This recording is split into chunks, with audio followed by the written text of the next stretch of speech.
High साथीहरू, यो चाहिँ मेरो घरको गदावरी। यसपालिको गदावरी चाहिँ मसँग यति नै हो। यही कलर अझ 2-3 कलरको चाहिँ छ। अनि मैले यहाँ भएको कलर चाहिँ सुट गरेको। अनि कति धेरै मऱ्यो मेरो एकचोटि गदावरीहरू।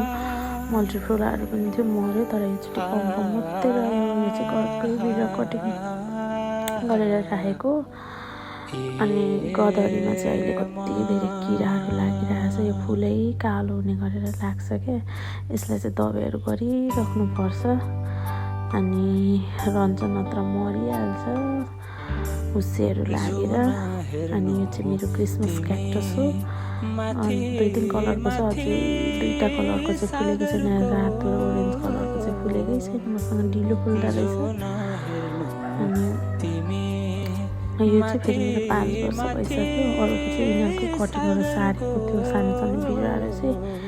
यो चाहिँ मेरो मदर पिस हो, क्याक्टस क्रिसमसको चाहिँ।